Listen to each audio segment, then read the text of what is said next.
Good morning students. हम पढ़ रहे थे कारक प्रकरण।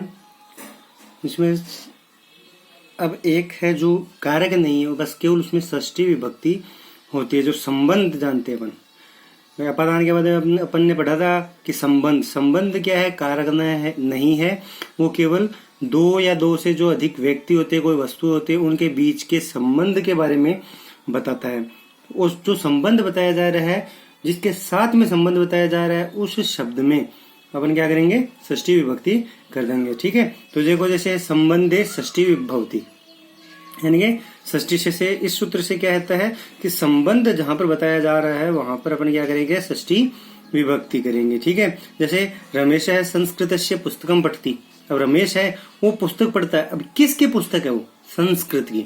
ठीक है, तो यहाँ पर संस्कृत शब्द में क्या हो गई, षष्ठी विभक्ति, यानी कि यहाँ पर पुस्तक का संबंध बता दिया। पुस्तक का संबंध किससे है, संस्कृत से, यानी कि वो संस्कृत की पुस्तक पढ़ रहा है। ठीक है, और दूसरा पॉइंट अपने क्या, यदा बहुषु कस्यचित एकस्य जाति गुण क्रिया भी विशेषता प्रदर्श्यते तदा विशेषण शब्दैः सह इष्ठन् अथवा तमप प्रत्यय से योग है क्रियते यस्मात् च विशेषता प्रदर्श्यते तस्मिन् षष्ठी विभक्ति अथवा सप्तमी विभक्ति प्रयोग है भवती। यानी ये अर्थात क्या है, सूत्र है इसका यतस्य निर्धारणम। इस सूत्र से क्या होता है, अपन ने जो पिछले मतलब कारक में पढ़ा था, अपादान कारक में, कि दो के बीच में यदि किसी एक की विशेषता बताई जा रही है। ठीक है, अपन ने पढ़ा था लास्ट पॉइंट, सेकंड लास्ट था। तो दो के बीच में किसी एक की विशेषता बताई जा रही है। ठीक है, उसमें तो अपन ने जोड़ा था ई सुन और तरप प्रत्यय। अब क्या है, इसमें बहुत सारे एक साथ बैठे हैं मान लो। ठीक है, और उनमें से एक के बारे में कोई विशेषता बताई जा रही है, तो वहां पर अपन क्या करेंगे, षष्ठी विभक्ति या सप्तमी विभक्ति, ये दोनों विभक्तियां होंगी, और साथ में क्या जोड़ेंगे, तमप या इष्ठन प्रत्यय। ठीक है, वहां पर इष्ठन और तमप प्रत्यय जोड़ेंगे, और इनके योग में या तो षष्ठी विभक्ति होगी, नहीं सप्तमी विभक्ति होगी। ठीक है, सूत्र है यतस्य निर्धारणम, अर्थात जब बहुत में से किसी एक की जाति गुण क्रिया के द्वारा विशेषता प्रकट की जाती है, तब विशेषण पदों के साथ इष्ठन या तमप प्रत्यय जोड़ा जाता है। पिछले वाले में अपन ने जोड़ा था जिसमें पंचमी विभक्ति हो रही थी, ई सुन और तरप प्रत्यय जोड़ा था अपन ने। ठीक है, इसमें क्या है, इष्ठन और तमप प्रत्यय जोड़ा जाएगा। कहाँ, बहुत सारों में। सीधी सी परिभाषा है, बहुत सारों में से किसी एक की विशेषता बताने पर इष्ठन या तमप, और दो में यदि अपन बता रहे हैं विशेषता, तो वहां पर तमप या तरप और ई सुन प्रत्यय जोड़ा जाएगा। ठीक है, इस चीज का अपन को ये ध्यान रखना है बस। और उसमें क्या कर देंगे, जब जहां पर इष्ट और तमप प्रत्यय जोड़ा जा रहा है, वहां पर षष्ठी विभक्ति भी जुड़े हो जाएगी और सप्तमी विभक्ति भी हो जाएगी। जैसे देखो, कवि नाम या कविशु, यहाँ पर कवि नाम में षष्ठी विभक्ति है, कविशु में सप्तमी विभक्ति है। इनमें क्या है, कालिदास श्रेष्ठ अस्ति, यानी कि सभी कवियों में कालिदास श्रेष्ठ। अब बहुत सारे कवि बैठे एक साथ, है ना, उनमें से केवल एक का ही नाम लिया जा रहा है कि कालिदास क्या है, सबसे श्रेष्ठ कवि है। तो बहुत सारों में से किसी एक की विशेषता प्रकट की जा रही है, तो यहाँ पर श्रेष्ठ शब्द में इष्टन प्रत्यय जोड़ दिया, तो यहाँ पर क्या हो जाएगा, कवि नाम षष्ठी विभक्ति, कविशु सप्तमी विभक्ति, दोनों में ही अपने सही है। इसको अपन ऐसे भी लिख सकते हैं, कवि नाम कालिदास श्रेष्ठ है या कविशु कालिदास है श्रेष्ठ है। ठीक है, यानी कि इष्टन प्रत्यय आ गया, उसके योग में षष्ठी और सप्तमी विभक्ति हो गई। अब जैसे अगला है अपना उदाहरण, छात्राणाम या छात्रेषु सुरेश पटुतमः अस्ति, यानी कि सभी छात्रों में कौन है, सुरेश पटुतमः यानी चतुर है। ठीक है, अब बहुत सारे छात्र हैं, उनमें से एक का नाम हो गया सुरेश। ठीक है, तो यहाँ पर तमप प्रत्यय आ गया, तमप प्रत्यय के योग में हमेशा षष्ठी या सप्तमी विभक्ति होती है, तो यहाँ पर सप्तमी और षष्ठी विभक्ति हो गई।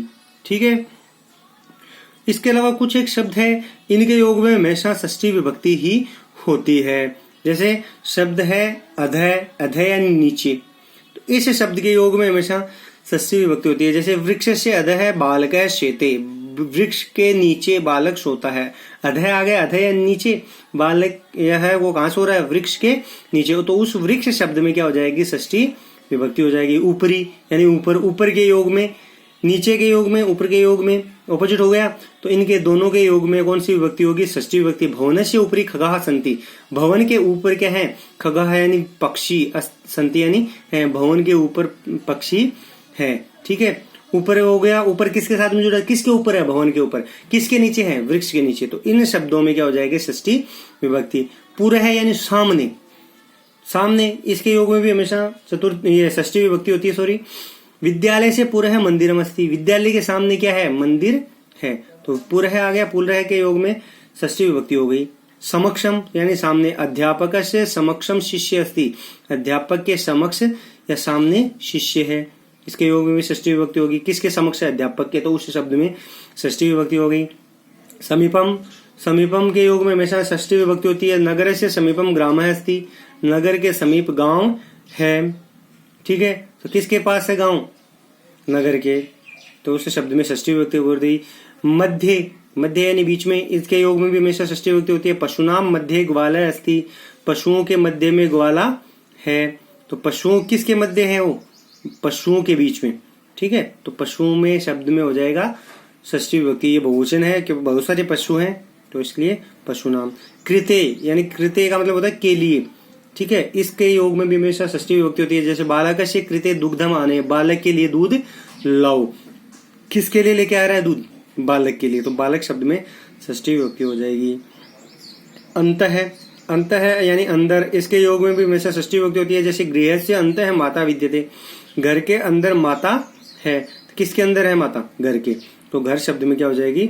षष्ठी विभक्ति, ठीक है। इसके अलावा है तुल्यवाची शब्दानाम योगे षष्ठी अथवा तृतीया विभक्ति भवति, यानी कि तुल्यवाची जो शब्द होते हैं उनके योग में या तो षष्ठी विभक्ति होती है नहीं या तृतीय विभक्ति होती है। सूत्र है तुल्यार्थैर तुलोपोभ्याम तृतीयान्यंतश्याम, ठीक है, इस सूत्र से क्या हो जाएगा?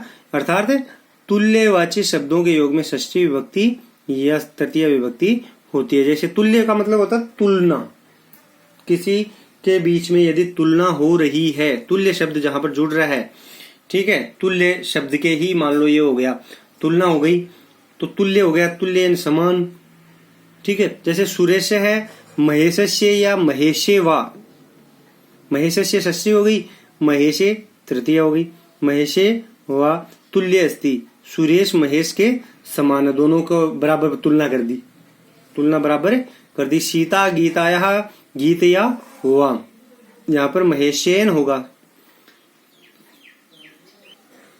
ठीक है, क्योंकि यहाँ पर ये मिसप्रिंट है थोड़ा, महेशे, ये सप्तमी विभक्ति हो गया, महेशेन हो जाएगा तृतीय विभक्ति में, ठीक है। सुरेश महेश के समान है, सीता गीताया गीतया वह यहाँ पर तृतीया हो गई, यहाँ पर षष्ठी विभक्ति हो गई। तुल्या विद्यते, यहाँ पर तुल्य देखो पुल्लिंग में है, ये स्त्रीलिंग में है, क्योंकि ये यहाँ पर करता है स्त्रीलिंग की है, तो सीता गीता के समान है, ठीक है। धन्यवाद।